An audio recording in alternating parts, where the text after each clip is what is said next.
সকালবেলা খবর পাইছে অফিস থেকে যে ওই ব্রাঞ্চ লাইনের মধ্যে একটা ফেজ পাইতেছে না।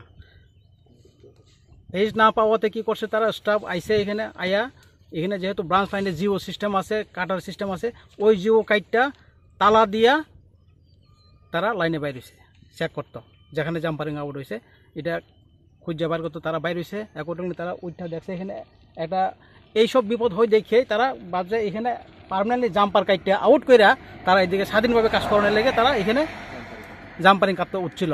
ততক্ষণেই কে বা কারা পাবলিক এখানে তালা ভেঙ্গা, সেটা আপনারাও দেখছেন এখানে, ওইটা ভেঙ্গা জিও দিয়া দেওয়ার পরে ঘটনাটা হয়ে গেছে। এখানে মারা গেছে, কি নাম ওনার?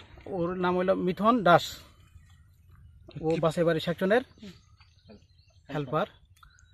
আরেকজন লগে আসছিল, তার সঙ্গে আসছিল আরেকজন স্টাফ অরুণ দেববর্মা।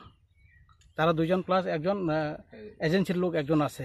যেহেতু দুইজনে তো কাজ করা যায় না, তার জন্য সিনিয়র ম্যানেজার কইছে তাদেরকে তুমি আরেকজন লোক ব্যবস্থা করে নিয়ে যাও। ওইভাবে তারা তিনজনে বাইরে ছিল। তো এই ঘটনা নিয়ে কি ডিপার্টমেন্ট কোনো এফআইআর করছে নাকি? ডিপার্টমেন্ট এফআইআর করা হয়েছে সিনিয়র ম্যানেজার তরফ থেকে।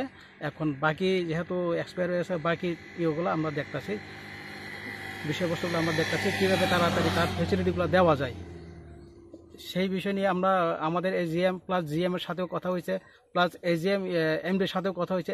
এমডিও এই পরামর্শ দিয়েছে যে যত তাড়াতাড়ি সম্ভব তোমরা তার ইয়েগুলা কাগজপত্র পাঠাইতে কইছে, সব ডকুমেন্টগুলো। এগুলা যদি ওর বাড়ির থেকে যদি যত তাড়াতাড়ি আমাদেরকে কাগজপত্র দিতে পারে ততই আমরা ভালো, এবং তাড়াতাড়ি আমরা তার সম্পূর্ণ যে প্রসেসিংটা আমরা প্রসেস করতে পারবো আর কি। এই